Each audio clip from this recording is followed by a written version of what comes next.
langsung mulai aja ya Pak.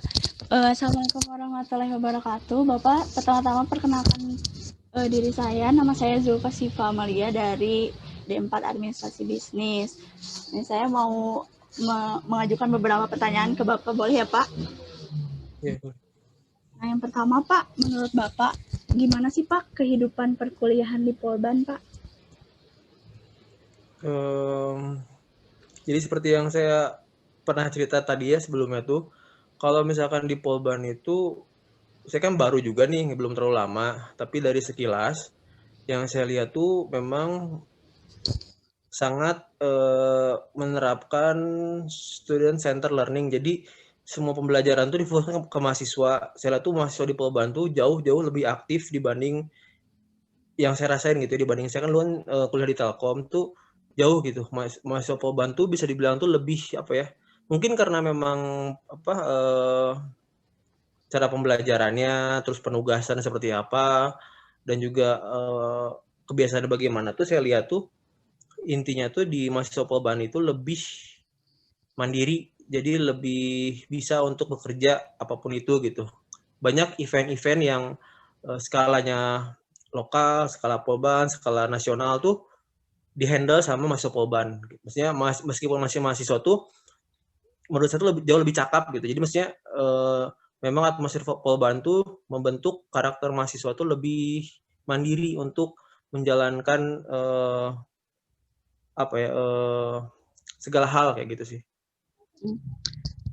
Seperti yang kita tahu ya Bapak, meskipun aku masih maba gitu, Polban tuh kan padat banget ya Pak, sibuk banget gitu si jadwalnya tuh. Nah, menurut Bapak, nih organisasi nih Pak, penting nggak ya Pak, atau mending kita lebih ngejar ke akademik aja?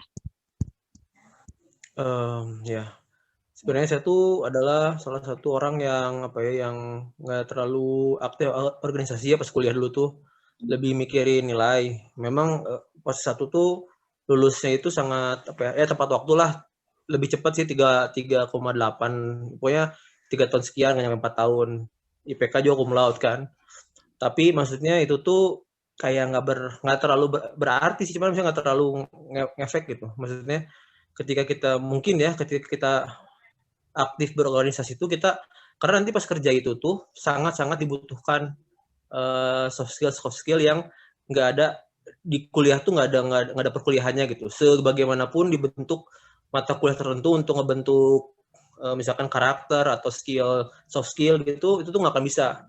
Itu tuh bisa didapetin tuh kalau kita aktif berorganisasi, kita belajar untuk apa menghadapi masalah, berkomunikasi, berdiskusi gitu kan, memutuskan masalah, itu tuh nggak ada kuliahnya. Jadi menurut saya tuh kalau misalkan bisa balance dua-duanya itu sangat baik gitu. Jangan terlalu ke organisasi tapi kuliahnya terbengkalai, jangan. Tapi jangan juga fokus ke kuliah doang tapi nggak pernah berorganisasi, karena itu sangat-sangat membantu kalian. Apalagi biasanya tuh di saya tuh yang saya lihat gitu ya, orang-orang yang aktif misalkan dulu tuh ada UKM Band, ketua UKM Band, ketua apa tuh jadi orang gitu, pasti jadi orang gitu segimanapun.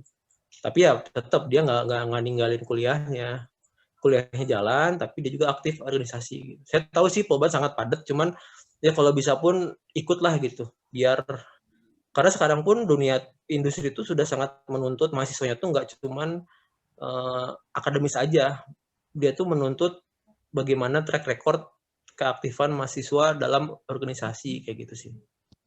Soft skill juga butuh gitu ya Pak ya? Nah kan tadi kata Bapak, organisasi kalau bisa aktif gitu, tapi akademik juga jalan gitu. Nah dari Bapak ada nggak sih Pak kayak tips-tips gitu Pak, biar supaya membagi waktu antara organisasi sama perkuliahan gitu. Jadi dua-duanya tuh masih bisa kekejar sama kita, khususnya buat maba gitu Pak. Sebenarnya sih itu saya juga tipikal orang yang kurang bagus sih dalam masalah manajemen waktu. Mungkin tipsnya itu yaitu pertama harus dibuat dulu skala prioritas. Nah itu tuh skala prioritas itu akan berubah-ubah ya per semester, dinamis gitu. Dibuat juga misalkan memang ada slot-slot waktu tertentu nih.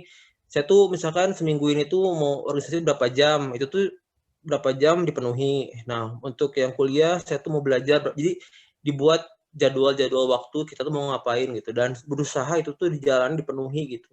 Karena kalau kita ngebagi-bagi gitu tuh pasti akan keteteran. Jadi misalnya seminggu tuh ada berapa jam segini untuk kuliah, jam segini belajar. Nah itu tuh diusahakan dipatuhi, dijalani. Karena kalau enggak tuh pasti keteteran. Karena kita akan terlena gitu. Misalkan ada UTS 2, ada tugas besar, ada rapat kepengurusan. Nah itu tuh harus dibagi. Oh pokoknya saya hari ini, hari Sabtu misalkan mau belajar ini. Itu tuh dibuat, pokoknya intinya tuh kita jadwalkan dan juga kita prioritaskan gitu sih. Dan kalau bisa tuh dijalankan, harus dijalankan sesuai dengan jadwal yang telah kita buat. Jadi tetap on the track gitu, nggak benar-benar kacau. Intinya mah harus pinter-pinter gitu ya Pak, bagi waktunya ya. Ya. Nah, ini yang terakhir ya Pak. Menurut Bapak nih, organisasi di Polban gimana Pak? Kayak worth it gak sih buat kita join ke dalamnya Pak? Sebenarnya gini ya, saya nggak tahu kan beda-beda ya. Kalau kayak ITB itu mungkin udah kayak hal wajib gitu ya. Mahasiswa ikutan himpunan jurusan gitu kan, harus itu, karena kalau nggak tuh katanya akan gimana, susah lah katanya tuh gitu kan. Itu kalau di ITB. Kalau di Telkom tuh nggak ngaruh, kita ikut juga nggak ngaruh sih, nggak akan ngaruh gimana. Cuman saya nggak tahu di Polban, cuman saya bilang bagaimanapun penting gak pentingnya tuh ketika kita udah ikut gitu, nyemplung ke situ, kita tuh ada nilai plus lah gitu pas kita ngelamar kerja pertama. Karena perusahaan juga ngelihat kita tuh di kampus tuh aktif nggak gitu. Karena sekarang tuh yang dilihat tuh keaktifan mahasiswa, ikut organisasi lah, himpunan lah, apa UKM gitu kan.